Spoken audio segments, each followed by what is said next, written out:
Hi friends, ఈ వీడియోలో మనం తమిళనాడుకి చెందిన ఓ ప్లేయర్ గురించి తెలుసుకుందాం. ఇండియన్ క్రికెట్ చరిత్రలో ఇండియాకు దొరికిన అరుదైన 3D ప్లేయర్ అతను. ఇండియన్ క్రికెట్లో 3D ప్లేయర్స్తో పోటీ పెడితే తనకు తానే సాటి. మరి తమిళనాడుకి చెందిన ఆ 3D ప్లేయర్ గురించి ఈ వీడియోలో తెలుసుకుందాం. Welcome to my channel triples from India.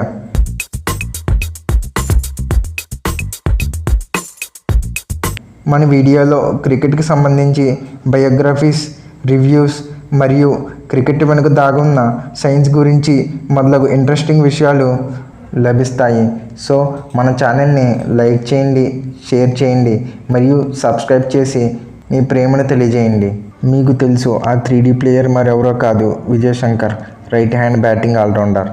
తమిళనాడుకి చెందిన ఈ ప్లేయర్ తర్నవెల్లి డిస్టిక్లో 26 జనవరి 1992లో జన్మించాడు. తనకు 22 ఏళ్ల వయసులో 2014 నుండి 15వ సంవత్సరంలో Ranji trophy Audi 2 man of the match అవార్డులు గెలుచుకున్నాడు. విదర్భతో జరిగిన క్వార్టర్ ఫైనల్లో 2 ఇన్నింగ్స్లో 111 మరియు 82 పరుగులు చేసి man of the match award దక్కించుకున్నాడు. తన విరుచిత బ్యాటింగ్తో రంజీ ట్రోఫీలో టీంను సెమీఫైనల్కు చేర్చడంలో కీలక పాత్ర పోషించాడు. అంతేకాకుండా సెమీఫైనల్లో మహారాష్ట్రతో 92 పరుగులు చేసి బౌలింగ్లో 2 వికెట్లు తీసి ఉత్తమ ప్రతిభ చూపించాడు. అంతేకాకుండా విజయ్ శంకర్ తన చెమటను రక్తంగా ధారబోసి టీంని ఫైనల్కి చేర్చడంలో కీలక పాత్ర పోషించాడు. ఫైనల్లో 2 ఇన్నింగ్స్లో 5 మరియు 113 పరుగులు చేసి టీంని గెలిపించే ప్రయత్నం చేశాడు. కానీ మ్యాచ్ డ్రా అవడంతో కర్ణాటక ఇన్నింగ్స్లో ఉన్నందున కర్ణాటక విజయం సాధించింది. తను 2014లో సిఎస్కే తరపున IPL డెబ్యూ చేశాడు. అందులో భాగంగా ఒక మ్యాచ్ ఆడాడు. మరియు 2016-17 సంవత్సరాల్లో విజయ్ హజారే మరియు దేవధర్ ట్రోఫీ ఆడి సిక్సర్ల మోత మోగించాడు.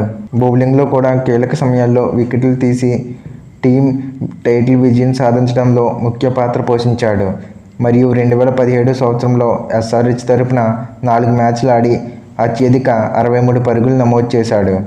అదే సంవత్సరం 2017లో తన తొలి ఇంటర్నేషనల్ శ్రీలంకతో టెస్ట్ సిరీస్కు భువనేశ్వర్ కుమార్ రీప్లేస్మెంట్తో టీంలోకి ఛాన్స్ వచ్చింది. కానీ తను ఆ మ్యాచ్ ఆడలేదు. విజయ్ శంకర్ 2018లో జరిగిన హీరో నిదాస్ ట్రోఫీలో తన తొలి ఇంటర్నేషనల్ మార్చి 6న ఆడాడు. అంతేకాకుండా ఆడిన 2వ మ్యాచ్లోనే 2 వికెట్లు తీసి man of the match award గెలుచుకున్నాడు. ఇంకా 2018 నుండి 19వ సంవత్సరంలో ఇండియా Cకి సెలెక్ట్ అయ్యాడు. ఆడిన 3 మ్యాచ్ల్లో 7 వికెట్లు తీసి అత్యధిక వికెట్లు తీసిన బౌలర్గా టోర్నమెంట్లో నిలిచాడు. ఇంకా 2019 జాన్లో ఆస్ట్రేలియాతో సిరీస్లో తన తొలి ODI ఇంటర్నేషనల్ ఆడాడు. అంతేకాకుండా 2019 ODI ప్రపంచ కప్లో అంబతి రాయుడు, సురేష్ రైనా వంటి దిగ్గజ ఆటగాళ్ళు ఉన్నప్పటికీ ఇప్పటి ఇండియన్ టీం సెలెక్టర్ అయినటువంటి MSK ప్రసాద్ తనను 3D ప్లేయర్గా పరిగణించాడు. అంటే బ్యాటింగ్, బౌలింగ్ మరియు ఫీల్డింగ్ వంటి 3 కేటగిరీల్లో రాణించగలడని అర్థం. దీన్ని ICCI వరల్డ్ కప్కు 5 షాకింగ్ ప్లేయర్ల సెలక్షన్లో ఒకటిగా పరిగణించింది. పాకిస్తాన్ మ్యాచ్లో మొదటి బాల్కి వికెట్ తీసి వరల్డ్ కప్లో తొలి బాల్కి వికెట్ తీసిన 3వ ప్లేయర్గా నిలిచాడు. ఆ తర్వాత ఇంజరీ కారణంగా సెమీఫైనల్లో ఆడలేదు. ఆ తర్వాత 2021 సంవత్సరంలో వైశాలి విశ్వనాథ్ను పెళ్లి చేసుకున్నారు. ఇంకా ఇతను IPL 22లో GT తరపున ఆడాడు. టీంలో ఆడిన ఎక్కువ మ్యాచ్లు ఇతను ఉండడంతో టీం గెలుస్తూ వచ్చింది. ఇక్కడే ఇతన్ని లక్కీ ప్లేయర్గా క్రికెట్ అభిమానులు పేర్కొన్నారు. 3D ప్లేయర్ అని బాగా ట్రోల్ చేశారు. టీంలో పెర్ఫార్మెన్స్ లేనప్పటికీ బ్యాటింగ్, బౌలింగ్ మరియు ఫీల్డింగ్ రంగాల్లో సరిగ్గా రాణించలేనందున తనను ట్రోలింగ్ చేశారు. కానీ నేను చెప్పేది ఒకటే, ఎంతో కష్టపడితే కానీ ఆ పొజిషన్కి చేరుకోలేరు.